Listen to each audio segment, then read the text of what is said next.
Okay, so what we are going to study today is all about factors of a number, right? So basically it's a part of number system that we were studying. So I must say all about factors. So that's what. So we already know factor, the meaning of factor is that if a number can be divided by a given number, then that number which divides the other number is known as a factor. The number that gets divided is known as a multiple. So one of the simplest questions that we start with is, finding out number of factors for a given number. So let us say I have a number, for example, if I have a number like, let's say 90, right? And I'm looking for how many factors are there. So basically I'm searching that how many numbers can divide 90. So I know one can divide 90, 2, 3, 4, 5, 6, 7, 8, 9, 10, then 12, 13, 14, 15, then we'll have 18, then we'll have 30, we'll have 45, and we'll have 90. So how many factors are there? 3, 4, 5, 6, 7, 8, 9, 10, 11, 12 factors. So the number of factors happen to be 12. So the number of factors happen to be 12. Sugandh, it's number system 1 that we left yesterday. We need to continue that. So there are 12 factors. Now the question is, in this case, we are actually figuring out by dividing the number by different numbers and trying to identify whether 90 is divisible by those numbers or not. But obviously if the numbers are large, then this is not a possibility to do it physically. So how do you do it? You do it by converting a number into its canonical form. So what is a canonical form? Canonical form is a number which can be written in its basic primes. For example, 90. So I can factorize 90, say for example, like this. So I have 2 into 45, which is 90. I will have 3 into 15, which is 45. I'll have 3 into 5, and I'll have 5 into 1. So you can see that 90 can be written as 2 into 3 ki power 2 into 5. So if there's no power, I can always write it as 1. So 90 can be written as 2 ki power 1, 3 ki power 1, and 5 ki power 1. That means any number can always be written in the form of basic primes ki some power. It's not that we will only get 3 powers. You may have A, B, C, D, E, F, so on and so forth, and powers may also change. So every number can be written in the form of product of basic primes or the power of basic primes का product लिखा जा सकता है. So how do we figure out number of factors? So if this is the scenario, I'm looking at number of factors. So if I'm looking at number of factors, so number of factors happen to be P plus 1 into Q plus 1 into R plus 1.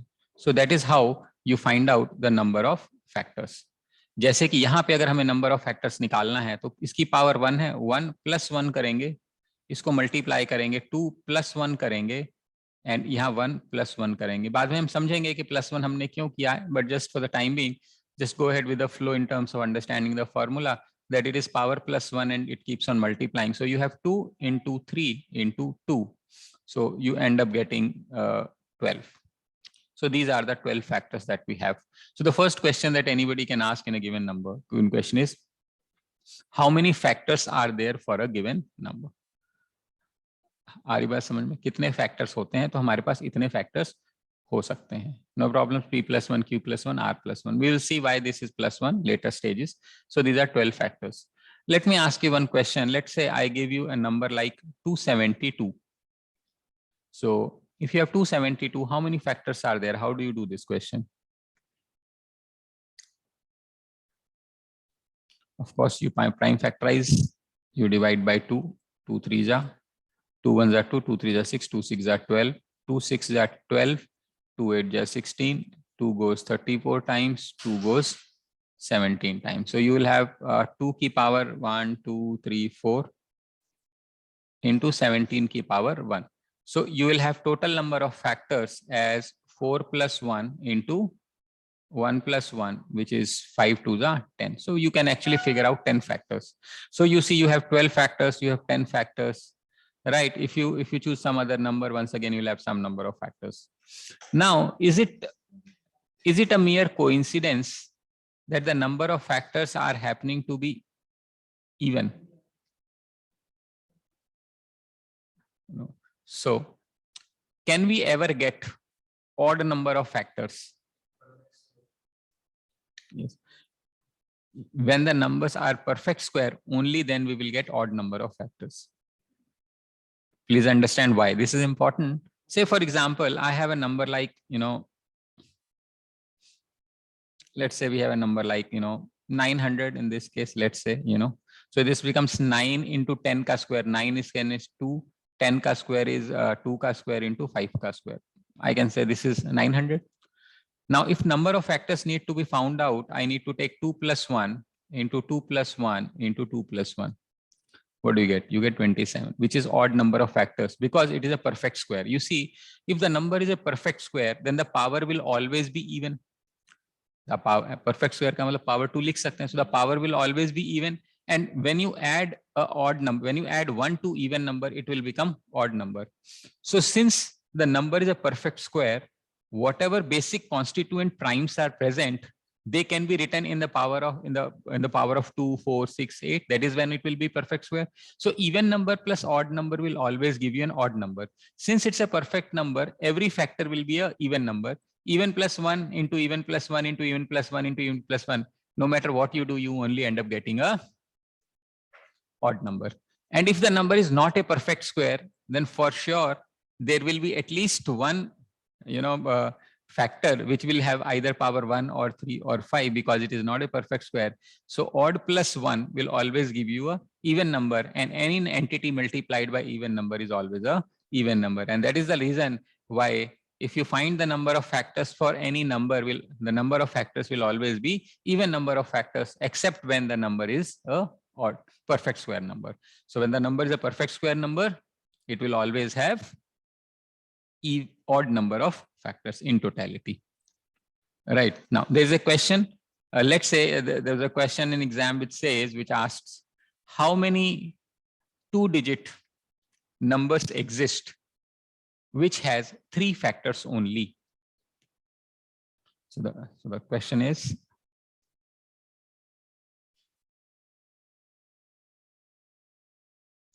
how many 2 digits number exist which has 3 factors only?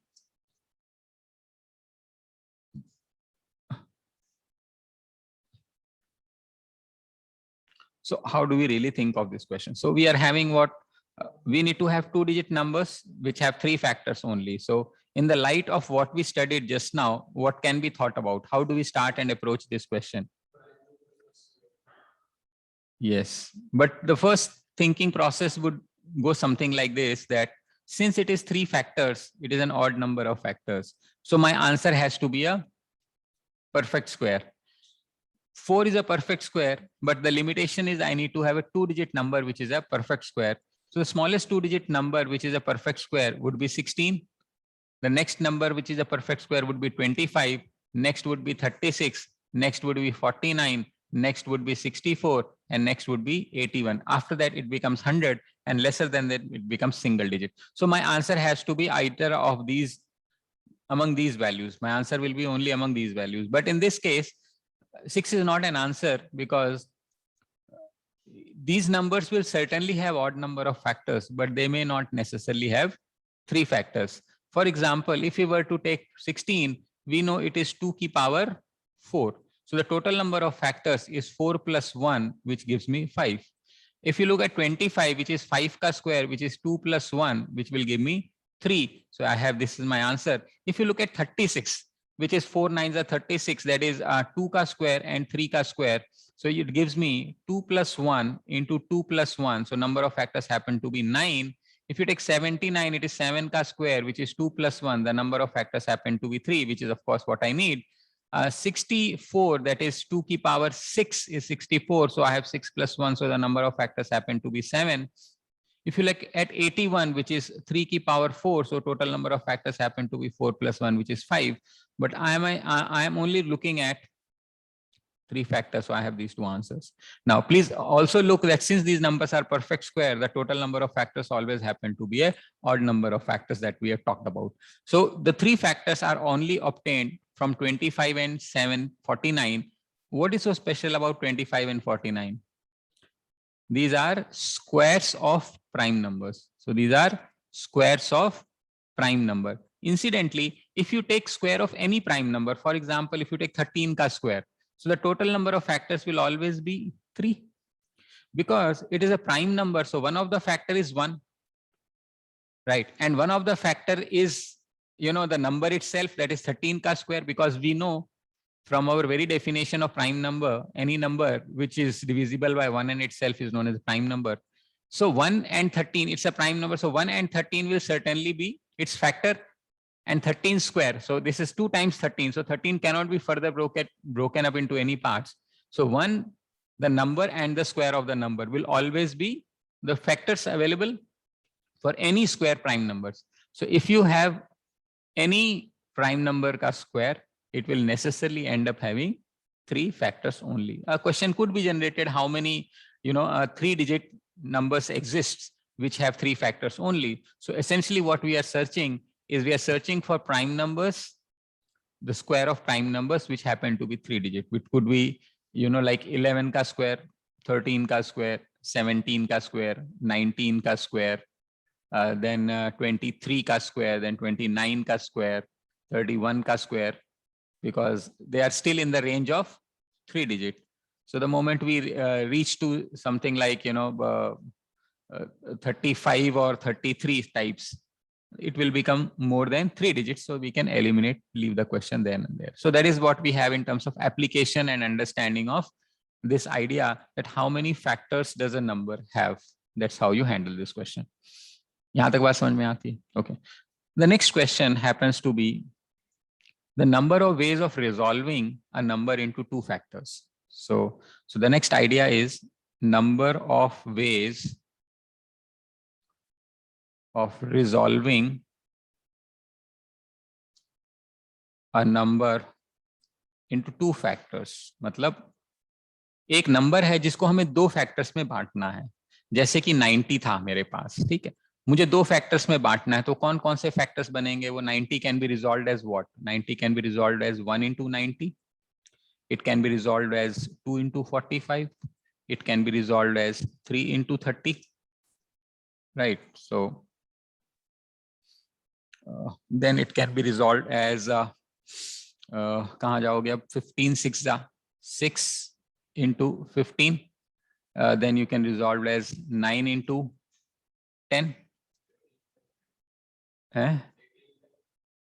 We are also missing out 5 and 18. So 5 into 18. ठीक है, यही resolve बनेगा. कितने बनेंगे? 1 2 3 4 5 6 pair बन गए. Now, if you really look at these numbers, these factors, so when you're trying to resolve these factors, you look at the first and the last term. इनका product बनेगा. Then you see the second and the second last term. Then you see the third and the third last term. You look at fourth and the fourth last term. You look fifth and fifth last term, and sixth and sixth last term. So you see, how many factors do you have? Half of the number of factors. So basically, if you are looking at number of ways of resolving a number into 2 factors, so if my n is written as a ki power p into b ki power q into c ki power r, then the answer has to be number of factors into 2 parts. ठीक है? Number of ways of splitting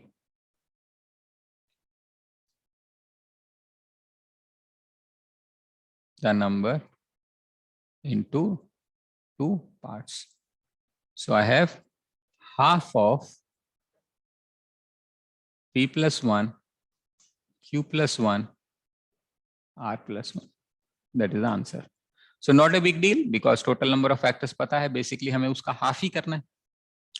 Now, see, the total number of factors can be halved if the numbers of factors are even number of factors. 10 factor हैं तो कितने जोड़े बनेंगे? 5 जोड़े बनेंगे. ठीक है, 14 फैक्टर है तो कितने जोड़े बनेंगे? 7 जोड़े बनेंगे. What if the number of factors happen to be odd? We know the number of factors are going to be odd when the number is a perfect square. So if we were to take an example of, let's say 36, because it has substantial number of factors. So if you look at 36 and we try to figure out the factors, you'll have 1, 2, 3, 4, 6, 7, 8, 9, 10, 11, 12, 18, 36. I think that's it. So if you look at the number of factors of 36, how many do we have? 3, 4, 5, 6, 7, 8, 9. So we have 9 factors. Now, if we want to resolve into 2 factors, we know 1 and 36 will give me answer. We know 2 and 18 will give me an answer. Will 3 and 12 will have 4 and 9. So where is the trouble? The trouble is with this. Since the number is a square, so it will be multiplied by itself. Now, in addition, we cannot add it twice. So we have 1 into 36, we have 2 into 18, we have 3 into 12, we have 4 into 9. Now we also have 6 into 6. Now in other cases, these numbers would be different, so we can totally add them up. But in this case, since it has to be resolved into 2 factors and the number is a perfect square, so it can be multiplied by itself. So now the question arises, do we need this or do we not need this? Now, if you don't need the repetition, if you don't need the same number into same number, in that case, my formula turns out to be half into p plus 1, q plus 1 into r plus 1. If you don't need, you write minus 1. And if you need, then you take. And therefore, in the books, you will see the formula to be really given as, here they will add plus minus 1 in case of a odd number, right? So this happens in case of odd factors, let's say. समझ में आ रहा है? तो अगर odd number of factors हैं तो और हमें को स्प्लिट करना है तो हमको प्रॉब्लम आएगी, क्योंकि भाई 9 को 2 से डिवाइड करोगे तो 4.5 बनेगा. अब 4.5 का तो क्या ही मतलब है. अब 4.5 में अब 4 पेयर लोगे, that means they are distinct pairs. अगर वो डिस्टिंक्ट नहीं लोगे तो अगर वो डिस्टिंक्ट नहीं लेना है तो उसमें +1 कर देना पड़ेगा, क्योंकि one factor would be additional. यहां तक बात समझ में आती है हमें? इसी में क्वेश्चन बन जाता है, number of ways of resolving a number into 2 factors such that they are co-prime to each other, right? So the same question, the same thing can be answered. Number of ways of resolving a number into 2 factors. 2 factor में तो जो ना such that condition है यहाँ पे, they are को prime to each other. अब को प्राइम समझते हो आप? को प्राइम का मतलब होता है रिलेटिवली प्राइम, आपस में कोई कॉमन फैक्टर ना हो. जैसे कि इसके अंदर हमारे पास अगर हम देखें तो क्या ये को प्राइम है? ये है ना को प्राइम, कोई कॉमन नहीं. क्या ये को प्राइम है? नहीं है. क्या ये को प्राइम है? नहीं है. क्या ये को प्राइम है? क्या ये को प्राइम है? नहीं है. तो इसके हिसाब से कितना आना चाहिए? 2 पेयर आने चाहिए. समझ में आ रहा है? अगर मैं एक बार 90 वाला देख लेता हूं, अगर हम इसमें को प्राइम की बात करें, 90 में हमने किया था ना, पेयर बनाए थे या नहीं बनाए थे? यहाँ पे इसमें अगर हम को प्राइम की बात करें तो क्या 1 और 90 को प्राइम है? 2 और 45 को प्राइम है. 3 और 30 को प्राइम है? नहीं है. 5 एंड 18 को प्राइम है. 3, 6 एंड 15 नो. 9 एंड 10 है. हाउ मेनी को प्राइम्स? 4. समझ में आ रहा है? Now the question here is, how do we really figure out? Of course, here we have been able to, make the 2 factors, check it physically, and then got the idea that, these four products are co-prime to each other and these two are not co-prime to each other. So what you really need to do is slightly change the formula, in the sense we know the formula for number of factors is half into p plus 1 into q plus 1 into r plus 1, right? Something like this. That's the formula. Let's say we had 90. So what was 90? 2 की power 1, 3 का square and 5 की power 1, right? No. Now, in this case, what you need to do is, what is this p? P was the power. P was the power. Now, if you are looking at co-prime numbers, this power which is 2 needs to be considered as single entity. मतलब ये जो higher degree power है ना, वो single entity मानना पड़ेगा. मतलब क्या है? हमारा आंसर बनेगा हाफ इंटू पी की जगह 1 + 1, पी तो है ही, लेकिन Q जो 2 था वो भी 1 + 1 लोगे, R जो 1 था वो भी 1 + 1 लोगे, तो आंसर बनेगा हाफ इंटू 2 इंटू 2 इंटू 2, ये कट जाएगा और आपका आंसर आ जाएगा 4, right? Now this very explanation in the book would be written as half into 2 की power n. So what is n? N is number of distinct primes. Distinct primes का मतलब है जो ये नीचे प्राइम है, ये प्राइम है ना, 3 है ना, तो 3 बार आएगा डब्बा, इसलिए n. और इसको और थोड़ा specific, anything divide by 2 can be written as 2 की पावर n - 1. बेस में है ना, डिवाइड है तो ऊपर जाके -1 हो जाएगा. ये समझ में आ रहा है क्या है, क्यों ऐसा 1 हम क्यों लेते हैं? एक बस मैं कोशिश करता हूं समझाने की. जैसे कि मान लेते हैं हमारे पास ये नंबर है 90. Say I have 90, right? I have 2 into 3 into 3 into 5. Now, what do you mean by dividing into 2 factors? Now, we also have 1 for all practical purposes. Please understand, we also have 1. So, if I put a stick, मान लेते हैं stick है, मैंने यहाँ cut कर दिया, तो एक इधर 1 आ गया और एक इधर 90 आ गया, 2 पेयर हो गए, कुछ भी कॉमन नहीं है. अच्छा, अब मान लेते हैं मैंने इसको यहाँ नहीं कट करके मैंने यहाँ कट किया, इधर 2 आ गया, इधर 45 आ गया, ये भी पेयर चलेगा. ओके, मान लेते हैं ये स्टिक मैंने चाकू यहां चला दिया, एक 3 इधर आ गया, एक 3 इधर आ गया, अब को प्राइम बचेगा क्या? नहीं. इसका मतलब ये है कि जब इसकी पावर ज्यादा हो जाए, मान लेते हैं पावर 5 होती तो भी ये 5 बार आता, लेकिन हम इस 5 बार 3 को अलग अलग स्प्लिट नहीं कर सकते थे. क्यों? क्योंकि अगर मान लो एक 3 यहां डाल दिया, 4 3 यहां डाल दिया, तो भी उसमें एक 3 तो कॉमन आ ही जाएगा. What is co-prime? They should not have any common factor. तो जितनी भी डिग्रीज हैं, मान लो 3 की पावर 5 भी होता, उसको मुझे यहाँ पे जैसे 2 है, या तो मैं लेफ्ट साइड में रखूंगा 3 की पावर 2 को, या मैं राइट साइड में रखूंगा. I cannot split that number. So no matter how much power does a value has, when you are thinking of co-prime, it has no meaning. It has to be assumed only one entity, because let's say there is 5 की power 6.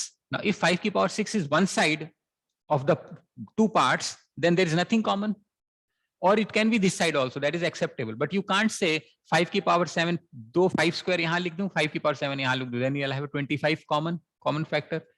That is the reason why we replace this PQR as 1, and therefore n is nothing but number of distinct primes. So if I have to have a number which has 3 की power 4, 5 की power 7, 8, 9 नहीं आएगा, 11 की power 6, or let's say 13 की power 7. So no matter how that power is, I am least bothered. I am having only 4 distinct primes.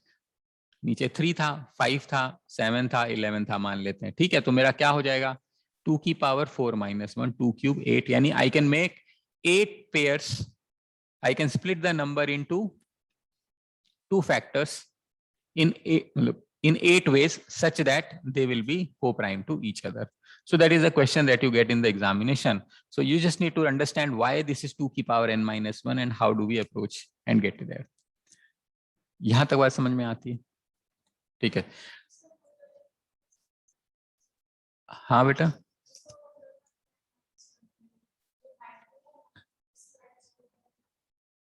Ninety की ये put करी है, देखो. हाँ, n की वैल्यू 1 2 3 है, तो यहाँ पे 2 की पावर 3 - 1, दिस इज 2 की पावर 2 विच इज 4. हाँ ये रहे 4, देखो एक 190, 245, 518 एंड 910, ये 4 फैक्टर्स हैं।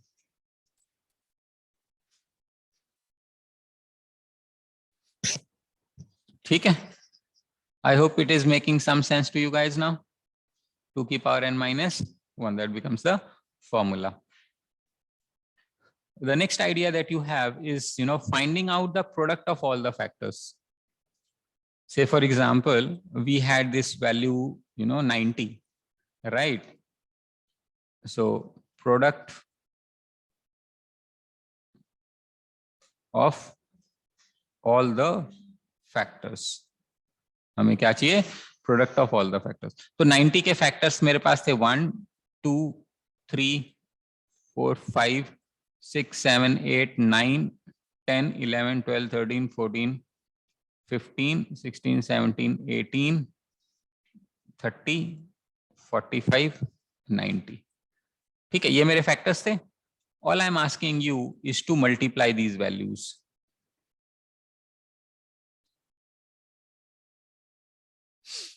Right. Now, we just now earlier saw that the first and the last term ka product was 90. So this would become 90. The second and the second last term was again 90. 3 into 30 is again 90. 5 into 18 is again 90. And 10 into 90 is again 90. So how many 90s?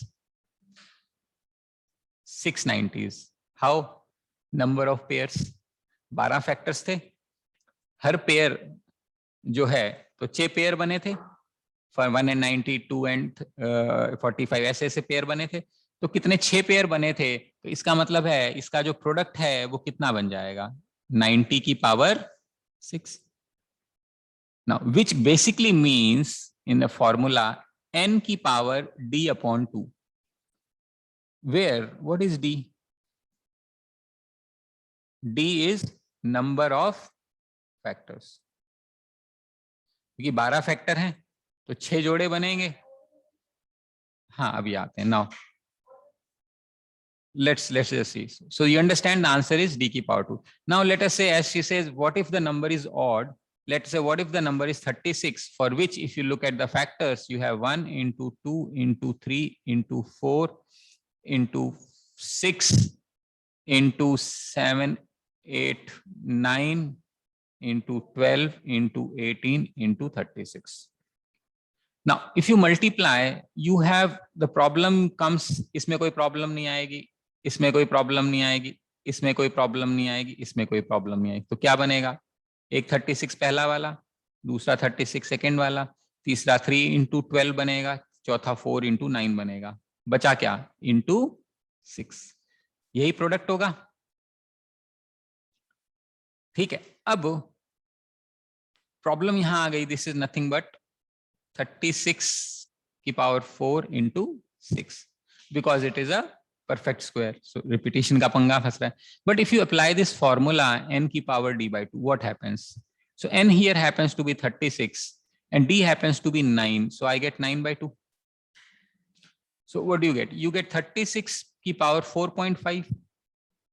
Now, which is nothing but 36 की power 4 into 36 की power half, which is luckily 36 की power 4 into 6, because it is a perfect square. That is the problem and that is also the solution. Problem क्यों आ रही थी? क्योंकि perfect square था decimal में, लेकिन डेसिमल में है हाफ पावर है, परफेक्ट स्क्वायर है तो खत्म हो जाएगा। और हमें निकालना भी तो यही था।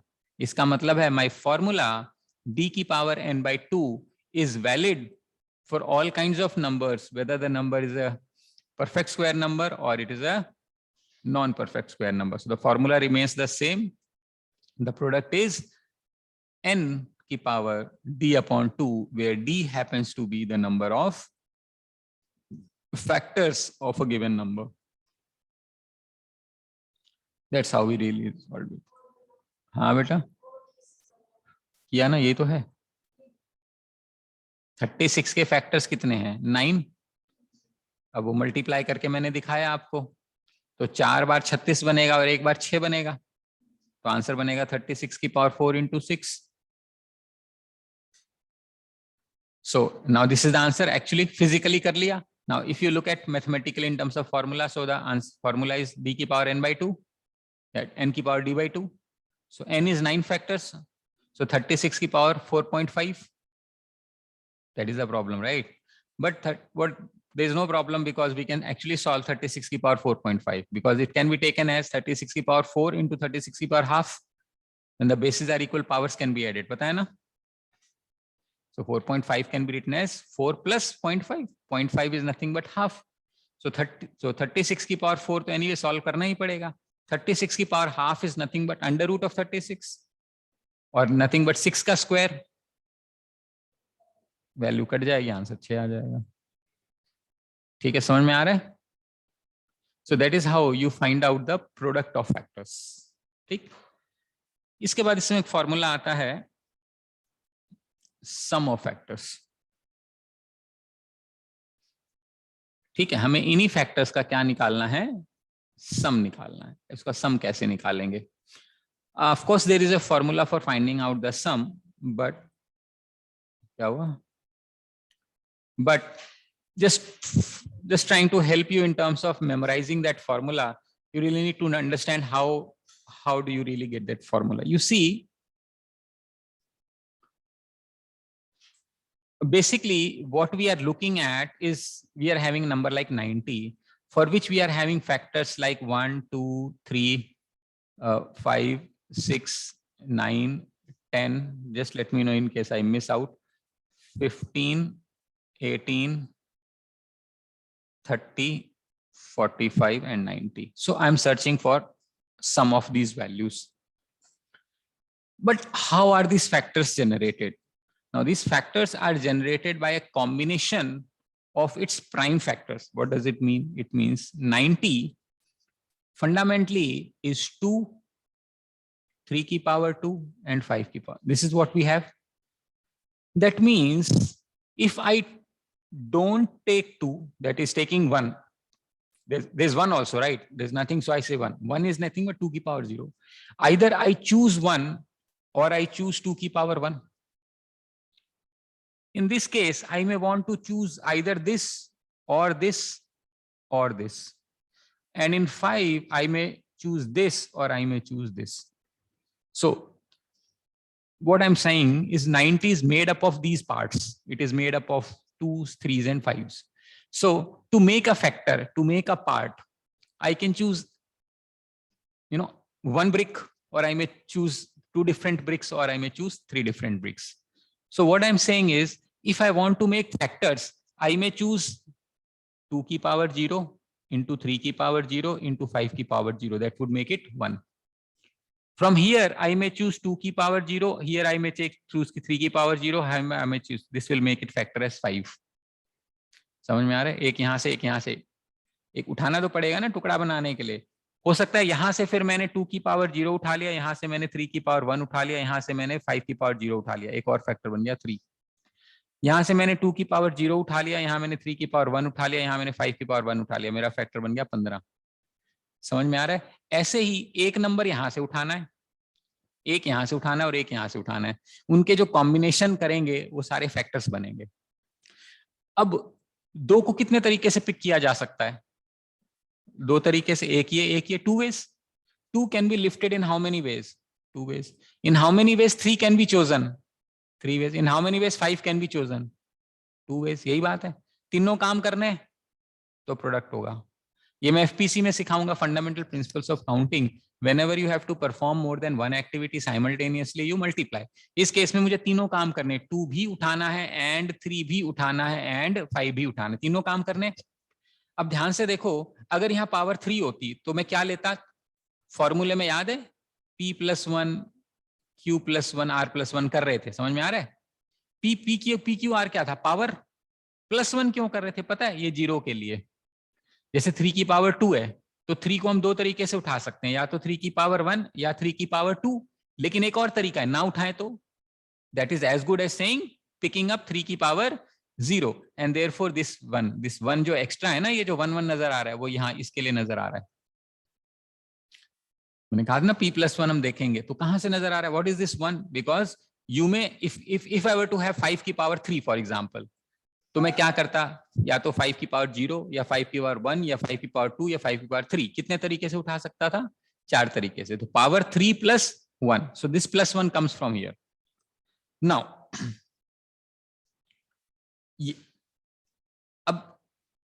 अब ये ध्यान से देखो, ये फैक्टर्स बन कैसे रहे हैं, ये फैक्टर्स इनके प्रोडक्ट से बन रहे हैं, समझ में आ रहा है, इनके प्रोडक्ट, यानी इन सब का मैं इनके सारे पॉसिबल कॉम्बिनेशंस का प्रोडक्ट करूंगा तो ये बनेगा, और उनका मुझे एडिशन चाहिए, यानी कि सारे पहले प्रोडक्ट कर लूं, जो आएगा उसको ऐड कर लूं।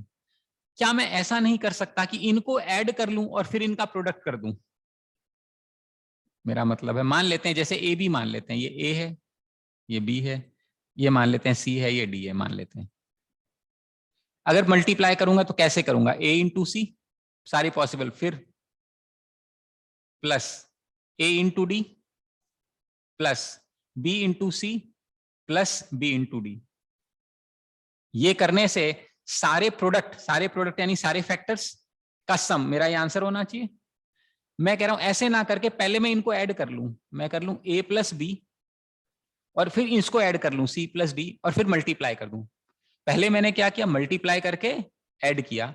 इस केस में मैं क्या कर रहा हूं, वर्टिकली ऐड करके मल्टीप्लाई करूंगा, तो आंसर फिर भी वही आएगा, A C plus A D plus B C plus B D, same answer आ रहा है। तो ये फैक्टर्स कैसे बनते थे, फैक्टर्स ये जो बने हैं ये प्रोडक्ट कर करके बने हैं, उसके बाद मुझे ये क्या करना है, सम करना है। मैं ये कह रहा हूं कि चूंकि ये कॉम्प्लेक्स हो रहा है, मैं इनका सम निकाल देता हूं। I will find the sum of this numbers और फिर उनको मल्टीप्लाई कर दूंगा।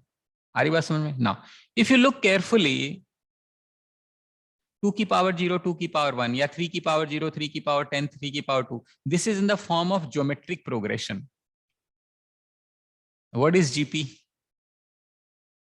A GP is any number in the form of AR, AR square, AR cube, so on till AR की पावर n-1। समझ में आ रही बात? इसका जो सम होता है वो होता है a इंटू आर की power n-1 divided by r-1, ये इसका सम का फॉर्मूला होता है। ठीक है, ये हम प्रोग्रेशन में पढ़ेंगे और डिटेल में, but this is the formula. In this case the first term is 2 की पावर 0, दैट इज 1। तो पहली टर्म हमें लेने की जरूरत नहीं है, अगर मैं इसका एडिशन करूंगा तो पहली टर्म क्या बन जाएगी, 1। आर मतलब नंबर ऑफ टर्म्स, कितनी टर्म्स हैं, 2 टर्म्स हैं।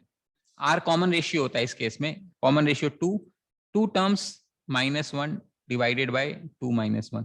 अगर मैं इसका सम करूंगा तो ये बनेगा, इसका सम करूंगा तो ये बनेगा 1 इंटू 3 की पावर 3 -1 डिवाइडेड बाय 3 -1, और इसका सम करूंगा तो ये 1 इंटू 5 की पावर 2 -1 बाय 5 -1, ये बनेगा। इसका अगर मैंने प्रोडक्ट कर दिया तो ये मेरा सम आ जाएगा। अब अगर मैं जनरलाइज करता हूं, इसको जनरलाइज कैसे करता हूं, जनरलाइज करने का मतलब है मेरे पास एक नंबर है n, a की पावर p इंटू बी की पावर q इंटू सी की पावर r। तो ये क्या बनेगा, a की पावर 0, a की पावर 1, a की पावर 2, a की पावर p, यही बनेगा। ये क्या बनेगा, b की पावर 0, b की पावर 1, b की पावर 2, सो ऑन b की पावर q। ये क्या बनेगा, c की पावर 0, c की पावर 1, c की power 2, so on till c की पावर r। अगर मैं इसको ऐड करूं तो ये gp बनेगा, फर्स्ट वाला बनेगा a की पावर 0 तो 1 ही आ जाएगा, r यानी कॉमन रेशियो a, कितनी टर्म्स हैं, 1 से लेके p plus 0, p plus 1 terms हैं, number of terms, -1 divided by common ratio a -1, this multiplied by second वाला क्या बनेगा, b की power q plus 1 -1 by b -1, ये सेकेंड वाला बनेगा। थर्ड वाला क्या बनेगा, c की power r plus 1 -1 by c -1, ऐसे ही चौथा वाला बनेगा। ये आपका फॉर्मूला किताब में दिया हुआ है, ये यहां से आता है बेसिक, ये मतलब basically it is nothing but sum of GP, GP का ये फॉर्मूला है। P नॉर्मली जीपी के फॉर्मूले में पावर में P रहेगा, लेकिन P प्लस 1 क्यों है, क्योंकि नंबर ऑफ टर्म्स एक फालतू है। क्यों फालतू है, वो 0 लेने वाले के लिए फालतू है। और फर्स्ट टर्म एक मल्टीप्लीकेशन होता है, वो यहाँ पे क्यों नहीं नजर आ रहा, क्योंकि वो anyway first term anything to the power of 0 is always 1, so we can simply ignore that, and therefore we end up getting this formula. So this will give us the formula for finding out the sum of all the factors of a given number. So if you have a number which is given and we are looking to find out sum, this is the formula for you guys. समझ में आ रहा है? तो सबसे basic question क्या बना, एक नंबर है, उसके कितने फैक्टर्स हैं ये पूछा जाएगा, उसमें सारे केसेस हैं, परफेक्ट स्क्वायर का क्या होगा, नॉर्मल का क्या होगा। फिर जो क्वेश्चन बनेगा, एक नंबर है, उसको कितने फैक्टर्स में दो तरीके से रिजॉल्व किया जा सकता है, वो हमने देखा। फिर उसी का एक्सटेंशन है, number of ways of resolving a number into two factors such that they are co-prime to each other, फिर ये बन जाएगा। फिर ये भी क्वेश्चन बन जाएगा, what is the sum of all the factors that we have generated for a given number. फिर एक क्वेश्चन ये भी बन जाएगा, what is the product of all the factors that we have generated. इसमें ऐसे भी क्वेश्चन बनाए जा सकते हैं कि भाई how many factors of 90 are divisible by 5, or how many factors of 90 are divisible by 10, or how many factors of 90 have 0 in the end, how many factors are even, how many factors are odd। इस type से question भी बन सकते हैं। मैं एक example दे देता हूं आपको करा के कि भाई अगर ऐसा कोई क्वेश्चन बने तो हम क्या कर सकते हैं। मान लेते हैं हमारे पास ऐसे एक नंबर है 90, हमारे फैक्टर्स थे 1, फटाफट बोलना, 2, 3, 5, 6, 9, 10, 15, 18, 30, 45, 90। Let's say I'm saying the number of factors which are divisible by 5। ये सवाल है कि भाई ऐसे कितने फैक्टर है जो 5 से डिवाइड होंगे। बेसिकली हमें पता है कि 90 is nothing but 2 की पावर 1, 3 स्क्वायर इंटू 5 की पावर 1। अगर मुझे वो फैक्टर 5 से डिविजिबल चाहिए तो उसमें 5 होना ही चाहिए, तो मैं 5 को बाहर ले आऊंगा पहले, and I will assume my question to be only this, because I want 5 as a fact, as a part, as an entity in my factor। मैं चाहता हूं 5 से डिविजिबल हो, तो मेरे फैक्टर में 5 होने ही चाहिए, तो मैं 5 को बाहर ले आता हूं। अब 5 बाहर ले गया आया, अब कितने फैक्टर्स बन सकते हैं इसको यूज करके, 2 and 3, यानी 6 फैक्टर्स बनेंगे जिसमें 5 होगा ही होगा। तो 6 फैक्टर्स हैं जिसमें 5 होगा ही होगा। सी द क्वेश्चन इज, ये फैक्टर्स हैं, इनमें से ऐसे कितने फैक्टर्स हैं which are divisible by 5। That means those factors will have 5। That means this is divisible by 5 because there is a 5. This is divisible by 5 because it is 5 into 2. 15 contains a 5, 30 contains a 5, 45 contains a 5, and 90 contains a 5. So how many factors contain 5? 6 factors. Now I cannot be looking at all these factors in the examination and saying कि भाई अच्छा किन में 5 है। बड़ा question आ जाए, 900 आ जाए तो कैसे करोगे। तो मुझे क्या करना है, जो फैक्टर मुझे चाहिए, अब मतलब जो फैक्टर मतलब चाहिए, मतलब इस केस में वो फैक्टर चाहिए जिसमें 5 हो। So I will take out the 5 and I will maintain that my number is this, क्योंकि इसके जितने भी फैक्टर बनेंगे उसमें 5 होगा ही होगा, क्योंकि हमने 5 बाहर निकाल लिया। That's how you do it. अगर ऑड नंबर ऑफ फैक्टर्स बोला, ये रहा ना 3 की पावर 2, हाँ 2 + 1 3 ना,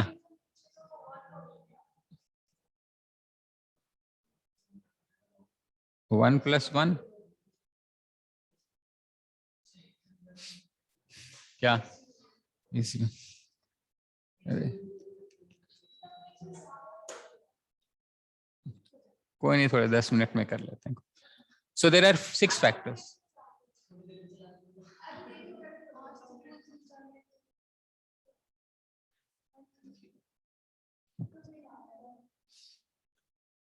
Okay, now if you want odd factors or even factors, for example, तो it's easy कि odd factors निकाल लो, टोटल में से माइनस कर दो तो आसान पड़ता है। odd का मतलब है उसमें 2 ना हो।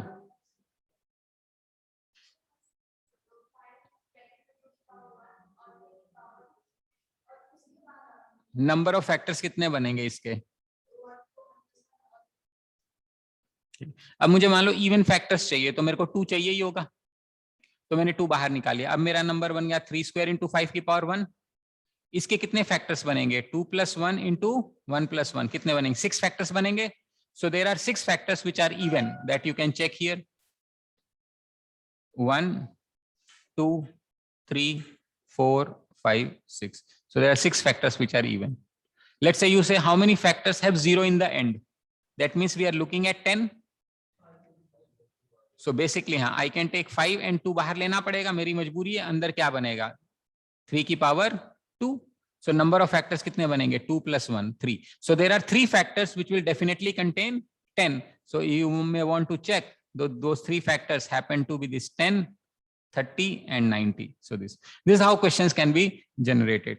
अगर ऑड पूछता तो सारे इवन फैक्टर्स बना के 2 को, सारे 2 को बाहर ले आके इवन फैक्टर्स बन जाते, उसके बाद जो बचे हुए होते वो ऑड फैक्टर्स बन जाते हैं जी। लास्ट में 5 चाहिए, तो फिर और दिमाग लगाना पड़ेगा, क्योंकि 5 के मल्टीपल में 5 भी होगा और 10 भी होगा।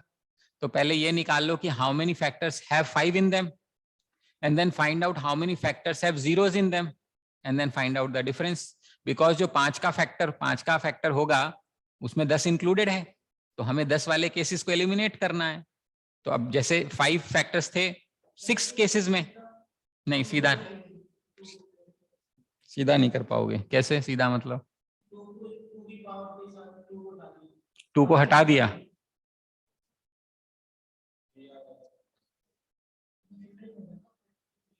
नहीं,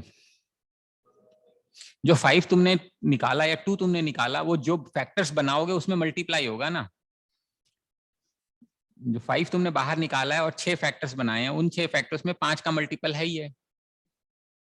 अब उन 6 फैक्टर्स में जिसमें 5 का मल्टीपल है उसमें 10 भी आया होगा और 5 भी आया होगा, क्योंकि any number which is multiple of 5 will have either 0 or 10, 5, 0 or 5 in the end. And you are only asking for numbers of factors which are ending with 5. So you will have to find out all the factors of 5, multiples of 5, and then subtract all possible multiples of 10. क्योंकि जो 5 का factor है, जो 5 से divide होगा,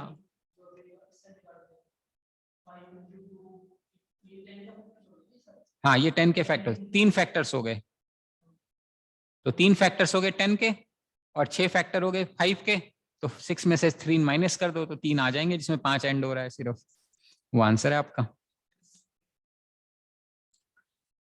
बताइए, यहां तक बात समझ में आती है सभी को? ठीक है ना। इसके बाद आता है इसके अंदर number of ways of finding the numbers which are less than the number and coprime with a given number. So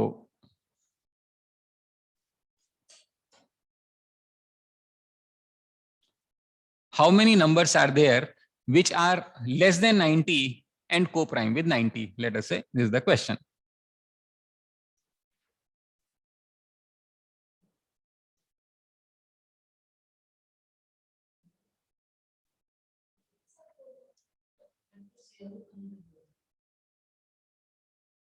हाँ जी,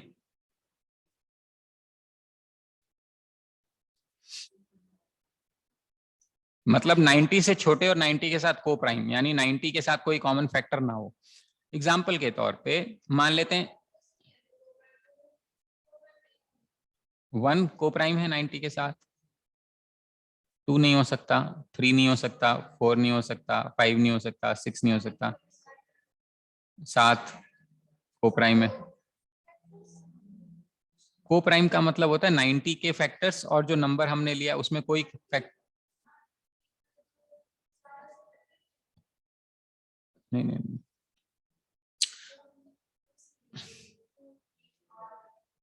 पहले 90 से कम कितने नंबर होते हैं बताओ? 90 से कम कितने नंबर होते हैं? 89। कौन कौन से होते हैं? 1, 2, 3, 4, 5, 6, 7, 8, 9, 10 ये नंबर्स हैं। 11, 12, 13, 14, 15, 16, 17, 18, 19, 20 ऐसे चलता जाएगा। ठीक है, 71, 72, 73, 74, 75, 76, 77, 78, 79, 80, 81, 82, 88, 89 ये वो नंबर हैं जो 90 से कम है। समझ में आ रहा है? ये वो नंबर है 90 से कम है। इनमें हमें वो नंबर ढूंढने हैं जी। हाँ, इनमें से वो नंबर्स जो 90 के साथ कोई भी फैक्टर आ जाए, इनमें वो नंबर नहीं चाहिए जो 390 के फैक्टर हो। इनमें वो नंबर नहीं चाहिए जो 90 के फैक्टर हो, ताकि कोई कॉमन फैक्टर ना हो। जैसे हम 1 ले सकते हैं क्या? हाँ ले सकते हैं। क्यों ले सकते हैं? बिकॉज 1 और 90 में कुछ भी कॉमन नहीं है। क्या हम 2 ले सकते हैं? नहीं ले सकते। क्यों नहीं ले सकते 2? क्योंकि 2 और 90 में कॉमन है। 3 नहीं ले सकते क्योंकि कॉमन है। 4 नहीं ले सकते, कॉमन है। 5 नहीं ले सकते, कॉमन है। 6 नहीं ले सकते, कॉमन है। 7 ले सकते हैं, हाँ ये 7 ले सकते हैं। 8 ले सकते हैं, नहीं ले सकते, सॉरी है। 8 और 90 90 is having 2 as a factor. 8 is also having 2 as a factor. So they will have 2 as a common factor. So what is co-prime? They should not have any common factor other than 1 and the number itself. इसका ये मतलब है। समझ में आ रहा है?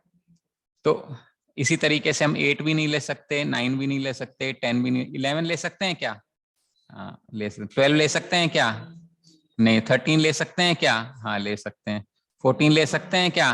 नहीं ले सकते। 15 नहीं। 16 नहीं। 17 हाँ ऐसे। 18 नहीं ले सकते। 19 ले सकते हैं। ठीक है, इस तरीके से हमें वो ऐसे कितने नंबर हैं which we can take and not take, ये वाला क्वेश्चन है। समझ में आ रहा है ना? The way we understand this question is this. See 90 contains 2 का मल्टीपल, 3 का मल्टीपल एंड 5 का मल्टीपल। इसका मतलब any number which contains 2 is not acceptable, यानी every second number will contain 2। यानी कि इस 90 नंबर में से आधे तो वैसे ही हट गए। कौन कौन से हट गए? ऑल इवन प्लेसेस, यानी 2, 4, 6, 8, 10। यानी कि ये वाली तो पूरी लाइन चली गई, सेकंड वाली। फोर्थ वाली भी पूरी चली गई, सिक्स्थ वाली भी पूरी चली गई, एट्थ वाली भी, 10th वाली भी, ऐसे पूरी चली गई एवरी सेकंड। तो कितने बच गए मेरे? आधे। यानी कि 90 में से 1 में से हाफ माइनस कर दिया तो कितने बच गए? 45 बच गए। अब उसके बाद मुझे 3 का मल्टीपल भी नहीं चाहिए। समझ में आ रहा है? मुझे 3 का मल्टीपल भी नहीं चाहिए। कैन आई से एवरी थर्ड नंबर नहीं चाहिए मुझे? ये नहीं चाहिए, ये कुछ हट गए दोबारा, मतलब रिपीट हो रहा है, ये नहीं चाहिए। ठीक है, फिर 9, 10, 11, 12 नहीं, ये नहीं चाहिए। फिर 15 नहीं चाहिए, फिर 18 नहीं चाहिए, फिर 21 नहीं चाहिए। ऐसे every third number is not required. ऐसे समझ में आ रहा है? ऐसे ऐसे ऐसे आएगा। इसका मतलब 2/3 नंबर चाहिए, 1/3, 1/3 नंबर बाहर हो गए। तो जो 45 नंबर बचे हैं, इसका कितना चाहिए मुझे? भाई 45 नंबर बच गए, क्यों? आधे तो बाहर हो गए। फिर 1/3 नंबर जो बाहर हो गए, उसको वापस सेकंड भी हमने बाहर कर दिया, लेकिन उसका तो कोई मतलब ही नहीं है ना, बाहर तो हो गया। 45 में जो है हर थर्ड नंबर है वो भी बाहर हो गया। यानी कौन सा बचा मेरा? 2/3, जो कि कितने बचे? 30 नंबर। उसके बाद हर पांचवा नंबर भी नहीं चाहिए मेरे को। 5, 10, 15, 20, हर पांचवा नंबर नहीं चाहिए। यानी जो नंबर बच गए उसके 4/5 नंबर चाहिए। If 1/5 is not required, I need 4/5. That means 1 minus 1/5 नहीं चाहिए। तो कितना बन जाएगा? 24। यानी ये 24 नंबर बच गए जो मुझे चाहिए। So there are 24 numbers which are co-prime with 90. इसका रीजन है, किताब में फॉर्मूला ऐसे दिया गया होगा, n into 1 minus 1 by a into 1 minus 1 by b into 1 minus 1 by c and so on and forth. That is the reason. That's how you understand this question. Of course, you can also handle this question using Venn diagrams. 3 के multiple, फिर 2 के multiple, 3 के multiple और 5 के multiple. जो overlapping है, A union B union C करना पड़ेगा, जो कॉमन पोर्शन है वो निकालना पड़ेगा, फिर आंसर आ जाएगा। यही सही है? हाँ ठीक है। So this is the number of ways, number of numbers which are less than a number and co-prime with number. So if you really observe these numbers, less than 90, एक तो 1 आ गया था, 7 आ गया था, 11 आ गया था, 13 आ गया था, 17 आ गया था, 19 आ गया था, 20 और क्या आ जाएगा, 23 आ जाएगा, so on and so forth. और रिवर्स ऑर्डर में क्या 89 आएगा? आएगा। क्या 83 आएगा? 83 में भी तो नहीं है ना, क्या नहीं है? यहां से देख रहा हूं, 89 में क्या कोई फैक्टर है? नहीं है। 88 में है, हाँ छोड़ना पड़ेगा। 87 में है, 15 हो जाएगा ना, 3 हो जाएगा। 83 में नहीं मिलेगा फिर, ठीक है। ऐसे ही 79 में नहीं मिलेगा आपको, ठीक है। क्या क्यों? अच्छा ठीक है, तो अगला हमारा बनेगा 76, एक मिनट, 20 करेंगे तो बनेगा 70, 3 और माइनस करेंगे तो 67 बनेगा। ऐसे सारे नंबर्स बनेंगे। ऐसे कितने नंबर बनेंगे? 24 नंबर बनेंगे। इन 24 नंबर का सम चाहिए अपने को।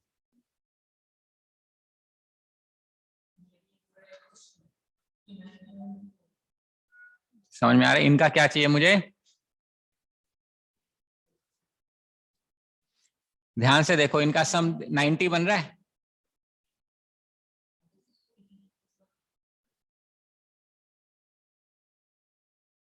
यानी कि इनका सम 90 बनेगा। और कितने नंबर हैं? 12। 2 का सम 90 बनेगा ना। तो बेसिकली अगर मुझे इनका सम चाहिए,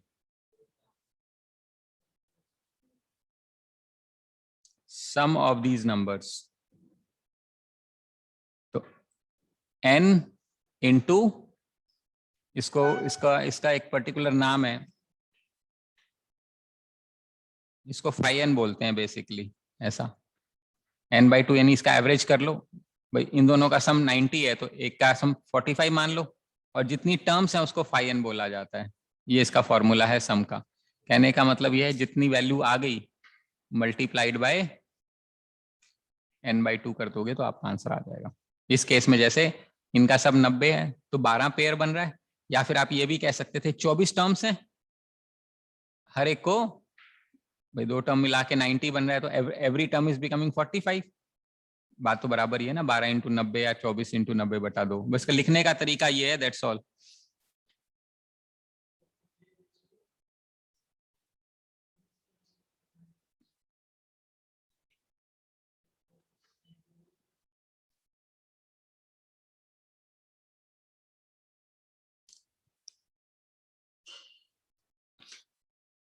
आ रही बात समझ में? अच्छा है चैप्टर, मजा आ रहा है? अच्छा, बस होने वाला है। क्या बात कर रहे हो? लोरी इतनी अच्छी लोरी है क्या? इसके बाद है सक्सेसिव डिवीजन, बस ये लास्ट है इसका। और IGP, integrated index of greatest power, ये 2 टॉपिक्स करते हैं और फिर हमारा काम चल जाएगा, ठीक है। Now we have what we called as successive division. हाँ जी, कहाँ हो गया?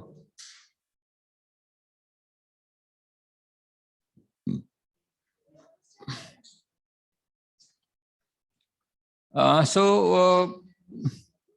let me just take an example and explain this question to you.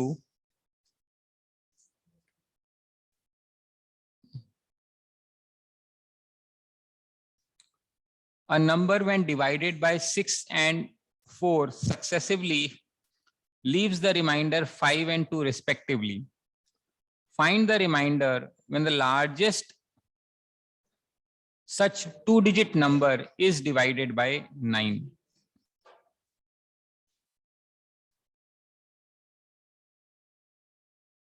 Okay, so let's figure this out.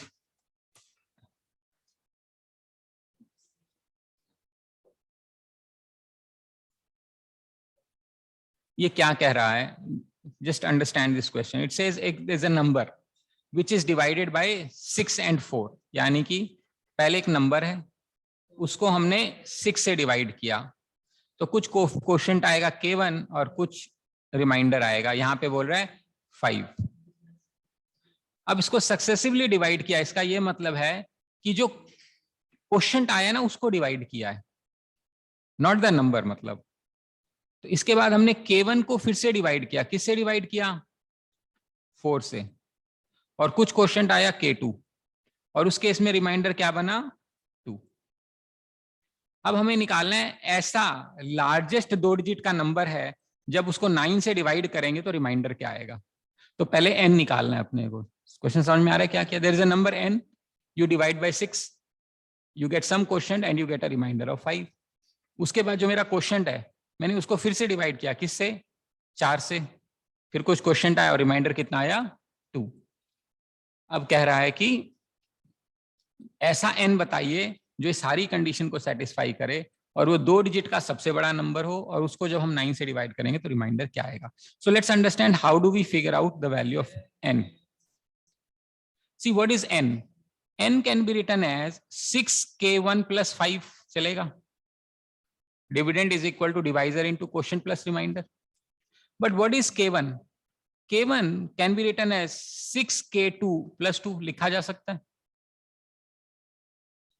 K1 is 4, sorry 4 कह रहा हूँ, 6 कैसे. Now instead of K1 I can write this value, I can substitute this value here.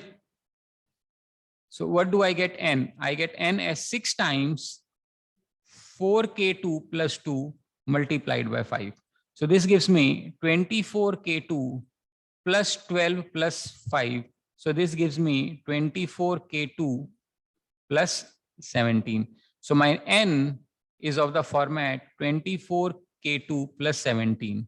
Now this is a number which when you divide by 6 will give me a remainder of 5, and when you divide the quotient which is obtained and divide by 4 gives me a remainder of 2. So what is the smallest such number? The smallest such number will be 17, क्योंकि we can take k2 as 0, and the smallest such number will be 17. For example, let me divide 17 and show you. When you divide 17 by 6, you get 6 2s are 12, you get a remainder of 5. Now when you divide 2 divided by 4, you go ahead with 0 and you get 0, you get remainder of 2. It satisfies my condition. What is the next possible value? So the first possible value is 24 into 0 plus 17. So the answer is 17. The next possible value will be 24 into 1 plus 17. So this is 24 plus 17. This is 41, right? Now you see 41 will also satisfy this condition. Just for the sake of memory, I am trying to repeat it again and again. So when you divide 41 by 6, 6 6 are 36, you get a remainder of 5. And when you divide this 6 by 4, you get 4 1s are 4, you get remainder of 2. So next possible value will be 24 into 2 plus 17. Next possible value will be 24 into 3 plus 17. Next possible value will be 20. It can continue so on and so forth, infinity. But what value are we searching for? We are searching for a value which is maximum value, and it should have 2 digits. Now, if you take 24 into 5, it becomes 120. So it anyway becomes more than 2 digits. So you cannot take, so chances are this is my answer. 24 into 4 will give me 96. But if you take 96 plus 17, it's no longer a 2-digit number. So the possible answer is this. So 24 into 3 is 72 plus 17. So this gives me 89. So my answer is 89. So 89 is the largest 2-digit number, which when first divided by 6 gives me a remainder of 5, and then divided by 4 gives me a remainder of 2 successively. समझ में आ रहा है successive का मतलब क्या है? Of course, this is an entire method that I've tried to explain you. You don't have to do in such a fashion in the examination. I can give you a direct method whereby you can handle this question. वो बताऊंगा तो तुम्हें समझ ही नहीं आएगा कि ये क्या कर रहे हो, क्यों कर रहे हो टाइप्स में। हाँ, अब क्या है कि इसको अगर डायरेक्ट करना है तो मेरे पास क्या था, मेरे मेरे को एक नंबर है 6, रिमाइंडर आ रहा है 5। जब 4 से डिवाइड किया तो रिमाइंडर आ रहा है 2। ठीक है, तो अब रिवर्स में शुरू करो, लास्ट में 4k+2, समझ में आ रहा है, डिवाइजर है तो 4k+2 नंबर बनेगा। This number will be multiplied by 6 and the remainder is 5। ये आपका एक्सप्रेशन बन जाएगा। काम कर, काम वही है किया है जो पहले किया था मैंने। मान लो 3, मैं एक साथ कर दिया, मान लो 3 डिजिट का करता हूँ, एक बार एग्जांपल ले लेते हैं। तो ये बोलता है कि I have a number which when divided by 3, 5 and 6 successively leaves a remainder 1, 3 and 2 respectively. Find the number of possible values which are less than 1000. Now start from the extreme right. The last number would be in the form of 6k+2, क्योंकि 6 से divide करोगे reminder 2 आएगा। This becomes a quotient, so this will be multiplied by 5 and the remainder is 3, and this will now act as a quotient. It is divided multiplied by 3, remainder of 1. That is my expression. That's all. Question solved. Equation तो बनी गई एक ही line में। अगर हम इसको solve करें तो 3 अंदर आएगा, 5 6 30k प्लस 10 प्लस 3 13 प्लस 1, तो ये बन जाएगा 90k plus 39 plus 1। So my answer is 90k plus 40। अब k की क्या वैल्यूज हो सकती हैं? 0 1 2 3 4, कहां तक जा सकते हैं? Now this value has to be less than 1000, so you have to figure out what is the approximate value of k. That's it. समझ में आ रहा है? This is the direct way of, single way of finding out your answer.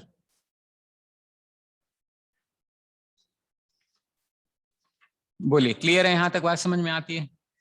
And the last idea that we have today is what we call as index of greatest power.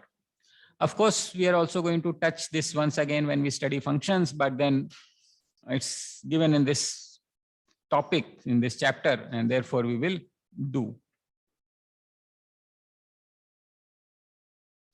So we are going to talk about what you call as index of greatest power. So what does this really mean? You know, what does it really, how is it more useful?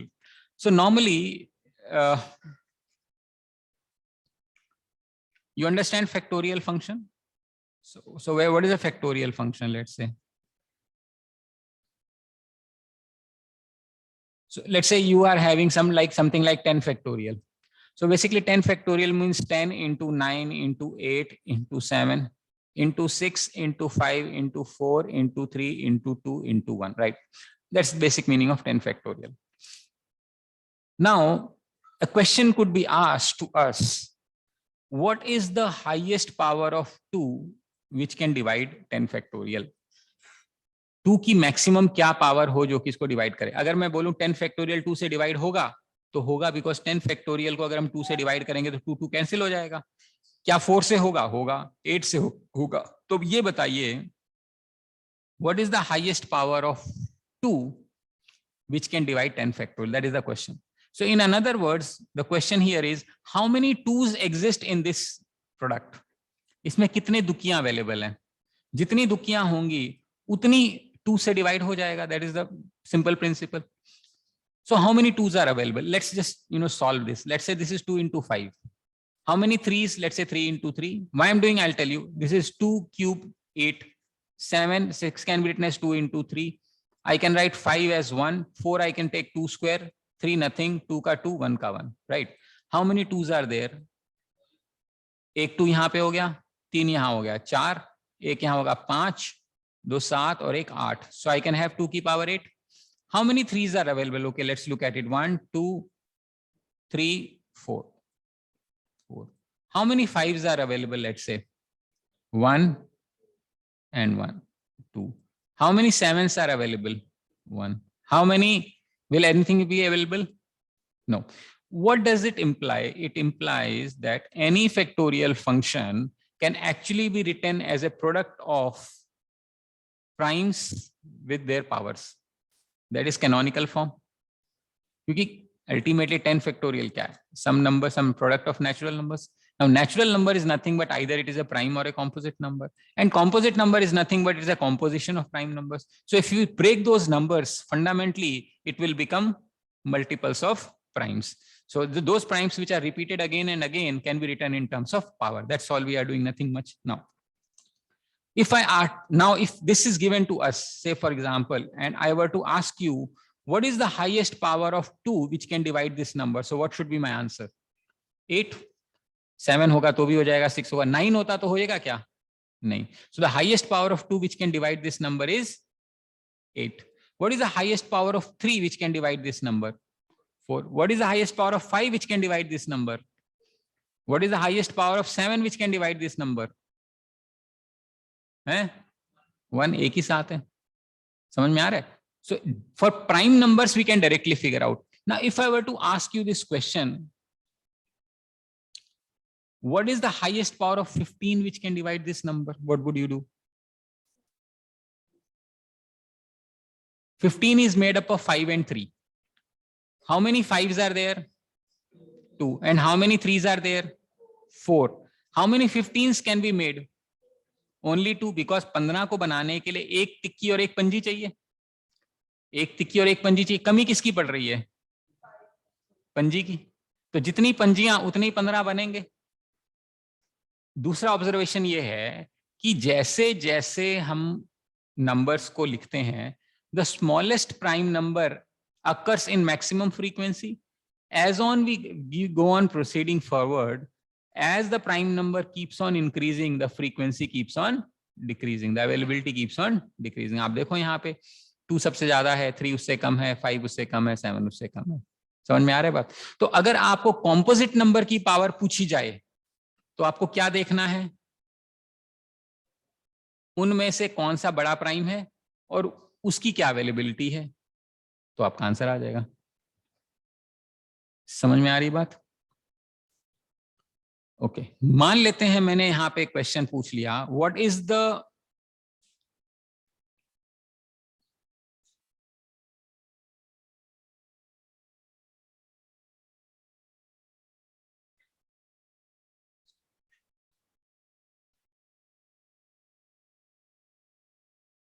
What is the highest power of 48 which can divide this number? कैसे करोगे?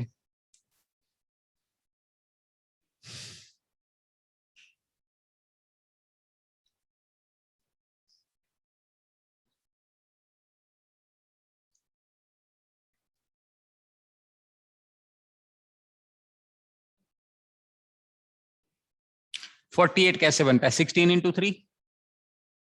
16 कैसे बनता है? 2 की power 4 into 3 की power 1. अब चाहिए, ठीक है. अब ये आप ये मत सोचना कि दुक्की और तिक्की चाहिए, तो तिक्की हमेशा कम होएगी. लेकिन ध्यान से देखो, 1 तिक्की इज कंज्यूमिंग 4 दुक्कीज. 1 तिक्की इज कंज्यूमिंग 4 दुक्कीज. अब अगर मैं पावर 2 लेता हूं तो 2 की पावर 8 हो जाएगी, ऑलरेडी कंज्यूम हो जाएगी, और 2 तिक्कियां कंज्यूम हो जाएंगी. टेक्निकली 3 ज्यादा है, लेकिन अगर मैं 3 की पावर 4 लूंगा तो 2 को मुझे पावर कितनी चाहिए? 12. लेकिन अवेलेबल कितनी है? 8. कमी किसकी पड़ रही है इस केस में? 2 की, ना कि 3 की. Despite the fact that the number of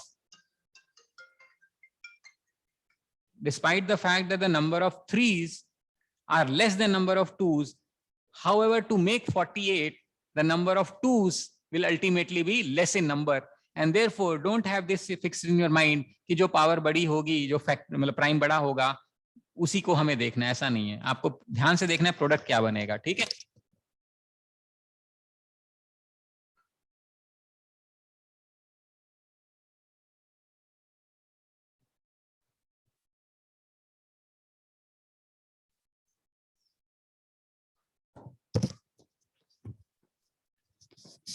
यहां तक बात समझ में आ गई सभी को ना? अब ये तो चलो 10 फैक्टोरियल था, 100 फैक्टोरियल होता तो कैसे करते? नहीं नहीं, यही है. हाँ, अभी उसका शॉर्टकट भी बताऊंगा, लेकिन पहले फैक्टोरियल. हाँ, आज के लिए यहां तक समझ में आ रहा है? Now the idea here is how do we figure out. अच्छा, एक और क्वेश्चन आता है इसमें When you multiply 10 factorial, how many zeros are there at the end? How do you figure this question out? 10 factorial का अगर अपन multiply करें तो आखिरी में जीरो आएगा, कितने जीरो आएंगे? यानी number of tens, 10 is generated by 5 and 2, एक 5 के साथ एक दुक्की चाहिए इस केस में, क्योंकि वह बराबर बराबर चाहिए तो कमी किसकी पड़ेगी? 5 की। जितनी पंजियां होंगी उतनी दसियां होंगी, तो आंसर हो जाएगा 2. If you multiply, in the end you will have to write 2 zeros. But had this question been 100 factorial and you would be asked, if you multiply 100 factorial, how many zeros are there at the end of the answer? That is the question. Essentially, नहीं, इस आसान है. Essentially we are searching for number of fives.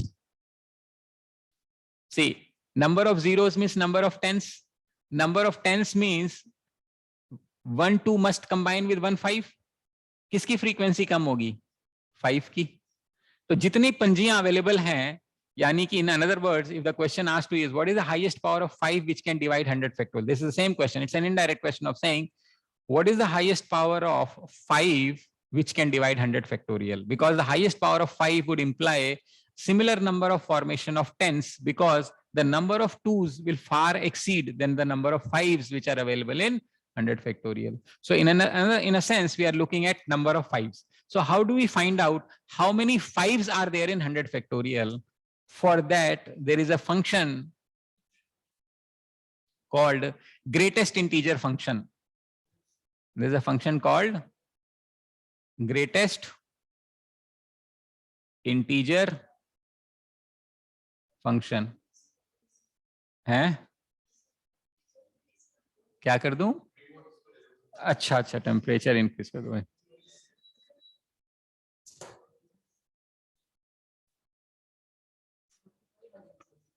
उसको floor function के नाम से भी जानते हैं, ऐसा लिखा जाता है. इसका मतलब हमें सिर्फ इंटीग्रल वैल्यू लेनी होती है. जैसे कि मान लो मैंने कहा 2.5 का ग्रेटेस्ट इंटीजर फंक्शन 2 बनेगा, इंटीग्रल पोर्शन, ठीक है. 2.999 होता तो भी उसका ग्रेटेस्ट इंटीजर फंक्शन क्या बनता? 2 का ग्रेटेस्ट इंटीजर फंक्शन भी बनेगा 2. मतलब its definition is it's the greatest integer less than और equal to given value. Basically अपने को इंटीग्रल पार्ट पकड़ना है, फिलहाल तो ये समझ लेते हैं. तो अगर अपने को नंबर ऑफ 5 चाहिए तो हम क्या करेंगे? हम ये करेंगे 100 डिवाइडेड बाय 5 का greatest integer function plus 100 divided by 5 का स्क्वायर का greatest integer function plus 100 divide by 5 का क्यूब का greatest integer function plus 100 divided by 5 की पावर 4 का ग्रेटेस्ट इंटीजर फंक्शन. ऐसे करते जाना इन्फिनिटी तक. 100 बाय 5 होता है 20 प्लस 100 बाय 25 होता है 4 प्लस 100 बाय 125 होगा 0 पॉइंट समथिंग यानी 0 प्लस 0 0 0 आएगा. यानी कि मैक्सिमम पावर कितनी हो गई? 24. तो 100 फैक्टोरियल की मैक्सिमम पावर कितनी होगी? 24. यानी कि अगर हम इसको मल्टीप्लाई करेंगे, the number of zeros that are available at the end will be 24 zeros. हाँ, ये लो ऊपर वाला कर लेते हैं. जैसे अपने को ये अपन ने सॉल्व कर लिया था ना, देखो जैसे 2 की पावर 8 किया था ना. अब मान लो 2 की पावर 8 निकालना है तो 10 डिवाइडेड बाय 2 का greatest integer function plus 10 divide by 2 क्या चीज? हाँ 10 ही कर रहे हैं. एक्चुअली हम 10 ही कर रहे हैं. अभी बताता हूं. एक तो ये समझ ले 5 प्लस कितना बनेगा? 10 बाई 4 2, 10 बाई 8 1 प्लस 0, तो ये 8 आ गया, जो कि 8 है ना. ये जो यहाँ 5 की पावर हम क्यों ले रहे हैं, यही कह रहे हो क्या आप? एक्चुअली 5 की पावर नहीं ले रहे, हम 10 की ही पावर ले रहे हैं. हमें 10 की ही पावर लेनी है एक्चुअली तो. But directly you cannot find a 10, right? Because it needs to be found in terms of prime numbers. जो हाईएस्ट पावर हम किसकी निकाल सकते हैं? सिर्फ प्राइम नंबर की. तो इसलिए मैंने 10 को क्या लिखा? 2 की पावर n इंटू 5 की पावर n. अब किसकी कमी पड़ेगी? ये तो कंफर्म है 5 की कमी पड़ेगी, क्योंकि बराबर बराबर यूज हो रहे हैं, इसलिए मैंने 5 की पावर निकाल लिया. अगर आप 2 की पावर निकालना चाहते हैं फॉर एग्जांपल इस मेथड से, ग्रेटेस्ट इंटीजर फंक्शन से, तो कैसे करना पड़ेगा? 100 divide by plus 100 divide by 2 का square plus 100 divide by plus 100 divide by 2 की पावर 4 प्लस 100 डिवाइड बाय 2 की पावर 5 16 प्लस 100 डिवाइड बाय 2 की पावर 6 64 प्लस 100 डिवाइड बाय 2 की पावर 7 128. 0 0 आता जाएगा, तो ये कितना बनेगा? 50. ये कितना बनेगा? 25, ये कितना बनेगा 12, ये कितना बनेगा 6, ये कितना बनेगा 3, ये कितना बनेगा 1। इसको जोड़ दोगे तो कितना बनेगा 94, कितना बना 98, 10 2 12, am I correct? 97. Okay, so you'll have 100 factorial can be written as 2 की पावर 97 into 5 की पावर 24। तो कितने टेंस बनेंगे? 24 टेंस बनेंगे। इसका मतलब आखिरी में 10 बार 0 आएगा। Obviously we don't have to do this in examination, we can directly follow this method। See 100 by 5 divided by 5, 100 by 5 square, पिछले वाली वैल्यू को 5 से डिवाइड करोगे तो ये बन जाएगा, इस वैल्यू को 5 से डिवाइड करोगे ये बन जाएगा। तो अपने को कुछ नहीं करना, 100 को 5 से डिवाइड करेंगे तो 20 आएगा, 20 को फिर 5 से करो तो 4 आ जाएगा, 4 को 5 से करोगे 0 पॉइंट समथिंग आ जाएगा, आंसर आ गया 24। Question solve. अगर यहाँ पे ये करना है, मान लो 100 by 2 करोगे तो बनेगा 50, 50 by 2 करोगे 25 बन जाएगा, 25 by 2 करोगे तो 12 बन जाएगा, 12.5 बनेगा, लेकिन इंटीग्रल वैल्यू चाहिए अपने को, ठीक। और उसको 12 को by 2 करोगे तो 6 बनेगा, 6 को by 2 करोगे तो 3 बनेगा, 3 को by 2 करोगे तो 1.5 यानी 1 बनेगा, 1 को by 2 करोगे 0 पॉइंट समथिंग बनेगा, ऐड करोगे 97 बनेगा, जो कि आपका यहाँ पे इस तरीके से आ रहा है ग्रेटेस्ट इंटीजर फंक्शन को। मैं इसलिए बता रहा हूँ क्योंकि फंक्शंस पढ़ाऊंगा, फिर पढ़ाऊंगा ग्रेटेस्ट इंटीजर फंक्शन, तो याद आ जाएगा, हाँ once upon a time there was a class of number system where we studied this as well.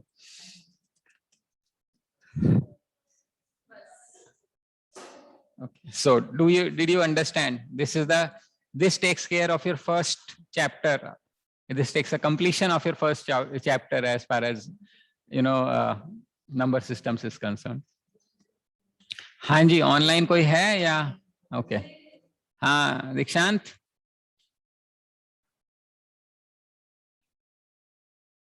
Yes दीक्षांत। हाँ, क्या हाल चाल, कहाँ हो? सर बढ़िया सर। चलो ठीक है, अब ये अभी क्लास खत्म हुई, अभी नेक्स्ट क्लास होगी आपकी 4 बजे, ठीक है? इसका अगर सर ठीक है तो सर नेक्स्ट क्लास का टॉपिक क्या रहेगा sir? Next class we are pursuing, नहीं ऑर्डर में जो मॉड्यूलस के बाद वाला चैप्टर है ना, इनइक्वालिटीज एंड मॉड्यूलस के बाद, ओके उसके बाद ये नहीं है, थर्ड बुक है ये, तो सेकंड है ना inequal. I just said you, मेरे पास उसके बाद दिखाना है, फर्स्ट है क्या? ओके जस्ट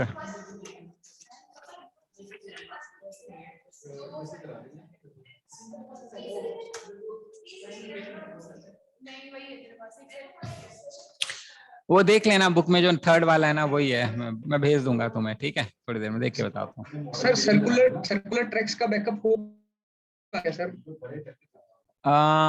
वो तो अभी टाइम लगेगा, कहोगे तो मैं आपको वो भेज देता हूँ, वीडियो होगी उसकी, अगर वैसे सर अगर लाइव वीडियो अवेलेबल हो तो भेज दीजिएगा सर, मेरा सर्कुलर ट्रैक्स रह गया। ठीक है, मैं एक बार सर्कुलर ट्रैक्स देख लेता हूँ, नहीं तो फिर वो अलग से करवा दूंगा। Okay sir, thank you. Okay, thank you. And meeting.